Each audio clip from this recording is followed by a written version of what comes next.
오늘은 다이어트 약품 중 위고비에 대해서 알아보겠습니다. 위고비는 GLP-1이라는 호르몬이 배가 부르다는 신호를 뇌에 주는 성분으로 시상하부 회로를 통해 음식을 섭취 전 인간의 뇌에 포만감을 증가시킨다고 합니다.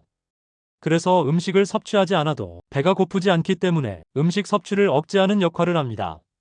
위고비는 20년 전쯤 판매되었던 제품으로 당뇨병약 췌장의 인슐린을 촉진하는 약으로 나왔으나 이 약을 투여해보니 우연히 체중이 빠지는 다른 효과가 발견이 돼서 10년 전쯤 비만 치료제로 사용하게 되었다고 합니다.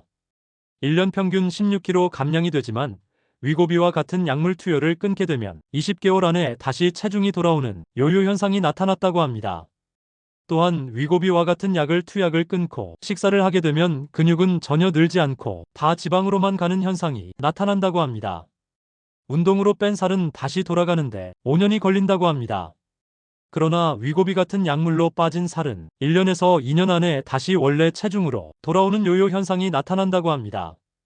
위고비의 부작용 중에는 속쓰림과 헛구역질 그리고 소화장애도 나타나며 구토 설사 현상도 나타난다고 합니다.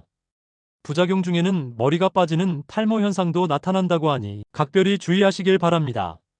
부작용 중에는 담낭염, 췌장염 그리고 실명을 유발할 수도 있다는 외국 사례도 있다고 하니 주의하셔야 합니다.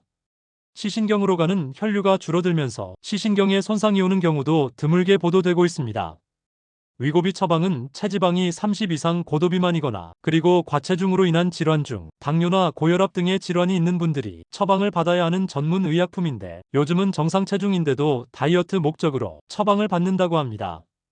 용량이 크기에 상관없이 가격이 같다는 이유로 요즘은 비용 절감을 위해서 고용량을 구입해서 본인 스스로 용량에 맞춰 나눠 맞기를 한다고 합니다. 정상 체중인 분들 중 위고비를 과용량으로 투약해서 무기력함과 구역질 구토와 설사가 심하게 오는 분들도 많다고 합니다. 급성 췌장염으로 생명에 위험을 줄 수 있으니 심각하게 생각해 보셔야 합니다. 일부 간호사분들도 위고비를 맞고 나서 아밀라제가 평소보다 급격히 증가했다는 결과도 나왔다고 합니다. 췌장이 망가져 간다는 이유겠죠? 췌장암까지 갈 수 있으니 주의하셔야 합니다. 암이나 바이러스로 인한 사망보다 심장혈관 질환, 뇌혈관 질환, 대사질환의 합병증으로 사망하는 경우가 많습니다. 옥스포드 대학에서도 6,000명 이상 관찰한 결과 체중은 평소 8kg 정도 감소하지만 10개월 이내 체중이 복귀하는 요요 현상이 온다고 합니다. 운동을 하지 않고 위고비만으로 살이 빠지는 현상은 정말 위험한 선택이다 라고 할 수 있습니다. 위고비는 비만이나 과체중 환자만을 임상실험을 해서 정상 체중에 사람들이 맞는 거에 대해서는 검증된 바가 없어서 영국 보건부 장관은 미용 목적으로 사용하는 것을 피해야 한다고 말했다고 합니다. 미국도 정상 체중의 사람들은 위고비 처방은 피해야 한다는 연구 결과도 나왔습니다.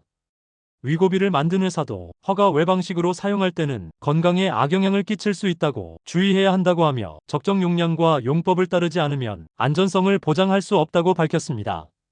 빠른 시일에 살 빼기보다는 충분한 기간을 두고 식단 조절과 운동으로 체중을 감소하는 것이 올바른 체중 감량이라고 생각합니다.